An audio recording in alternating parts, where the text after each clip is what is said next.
അസ്സലാമു അലൈക്കും വറഹ്മത്തുള്ളാഹി വബറകാതുഹു. പ്രിയപ്പെട്ടവരെ, പരിശുദ്ധ അറഫാ ദിനം ദുആക്ക് ഉത്തരം ഉറപ്പായും കിട്ടുന്ന പുണ്യദിനം നമ്മളിലേക്ക് ആഗതമാവാൻ പോകുന്നു. എല്ലാവരും പരമാവധി ഇബാദത്തുകൾ കൊണ്ട് ധന്യമാക്കാൻ ശ്രമിക്കുക. അല്ലാഹു തൗഫീഖ് ഭാഗ്യം നൽകട്ടെ, ആമീൻ. അറഫാ ദിനത്തിൽ നോമ്പ് നോൽക്കാൻ പറ്റാത്ത അശുദ്ധിയുള്ള സ്ത്രീകൾ എന്താണ് ചൊല്ലേണ്ടത്? പ്രിയമുള്ള സഹോദരിമാരെ, മനസ്സിലാക്കുക.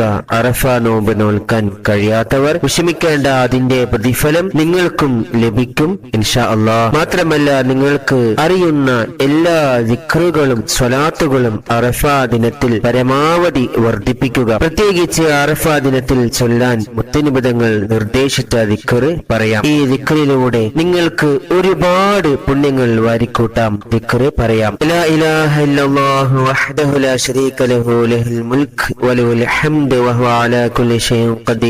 لا إله إلا الله وحده لا شريك له له الملك وله الحمد وهو على كل شيء قدير. ചുരുങ്ങിയത് 100 തവണ ചൊല്ലുക, അല്ലെങ്കിൽ അതിൽ കൂടുതൽ ചൊല്ലുക. അതുപോലെ അറഫാ ദിനത്തിൽ സൂറത്തുൽ ഇഖ്ലാസ് അഥവാ ഖുൽ ഹുവല്ലാഹു അഹദ് എന്ന സൂറത്ത് 1000 തവണ ഓതുക. ഖുർആൻ 1/3 പ്രതിഫലം ഉള്ള ഈ ചെറിയ സൂറത്ത് 3 തവണ ഓതിയാൽ ഖുർആൻ മുഴുവനും ഓതിയ പ്രതിഫലം ലഭിക്കും.